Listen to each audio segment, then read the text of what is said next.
Okay, my name is Vladimir Fanaskov. So this work is about subspace regression problem. On the high level, so if you have a regression problem, the usual one, you typically want to learn the mapping from the one vector space to the other. So you have vector to vector. Here we build a framework how you can extend this problem in a way you have a vector as an input, as an output you have a subspace. So the left part is an explanation what does it mean to have a subspace as an output, because it's not straightforward. And the right part you have several applications. So for parametric eigenproblems, for partial differential equations, deflated for iterative methods like deflated conjugate gradient, two-grid methods like in multigrid, and we have extra applications for optimal control problems that are not here, but you can find them in the article.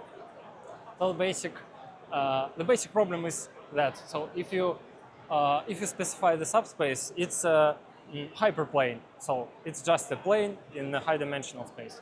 And this plane has smaller dimension than the total number of dimensions that you have in your space. But the problem is you can specify this subspace by different ways. So this basis, and this basis, they are all described in the same subspace. So it's not straightforward how you pose the learning problem and how you pose, how you define the loss function, what you are going to predict. Basically, on mathematical level, this means that we are learning the function that map to the Grassmann manifold. On the practical level, this means that we have invariance, kind of invariance class. So if you parameterize your subspace by the tall matrix, and you predict another tall matrix, your loss function should be invariant with respect to this transformation. So you multiply the original tall matrix by invertible matrix, you multiply your predicted matrix by another invertible matrix, and the loss is the same. And of course, the loss should be zero if these matrices are the same or if the subspaces are the same that we predicted. So we produce several loss functions with this property.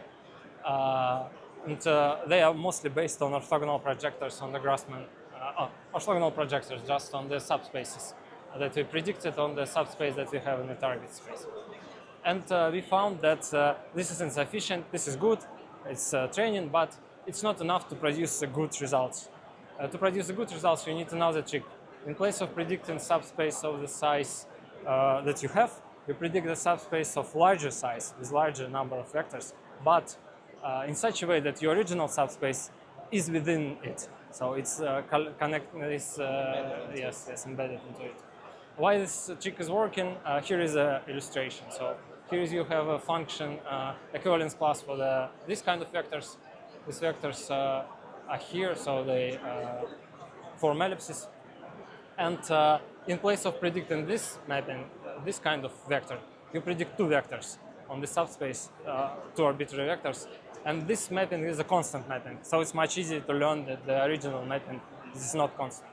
So because of that, subspace regression is working, and we have a general kind of theoretical claim that we can prove that this is going to help for continuously differential function that produce values on the Grassmann manifold. And if you are interested, I can cover some of the application. Maybe for instance, for this particular application, why? I mean, I don't have any experience with this, so my question is, how does this subspace problem appears? Yeah, okay. How does subspace So appear in this case, we have a partial differential equation, which is a linear one, stationary diffusion equation. Here is the diffusion coefficient, and here is right-hand side. If you discretize it with finite element method, you get the linear problem with symmetric positive definite matrix A. And of course, A depends on diffusion coefficients, B depends on phi functions here. And the usual way to solve it is to apply Krylov subspace methods, like conjugate gradient method. It finds the optimal solution with respect to error energy norm in this subspace.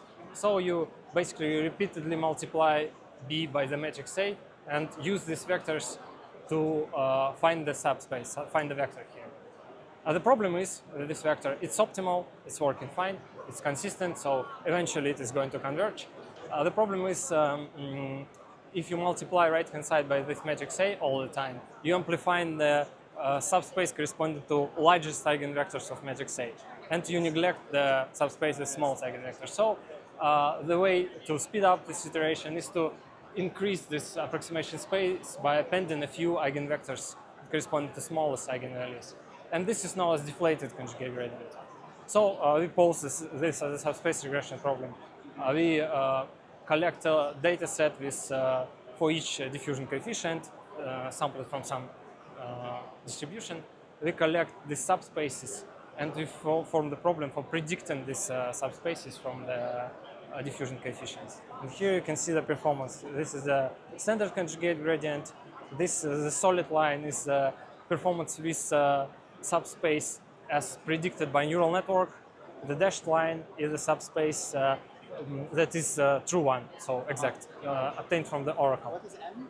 M is the number of vector in this is subspace. So first 10, first 20, first 30. The interesting part here really is that in all of these runs, this is run with subspace embedding technique. So we provide a network with 10 first vectors, but the output is 20 vectors or 30 vectors. But this network has never seen any eigenvectors above the first 10. So even though this is the case, you can see that it almost matches the performance as if it has seen them. It's very strange. We have explanation. We don't have theory for that, but we have a kind of conjecture. And our conjecture is that if you consider parametric eigenproblem, you can infer some information about higher line eigenspaces because these problems are related, and you have some mixing between these kind of vectors. Cool. Okay. Thanks a lot. Thank you.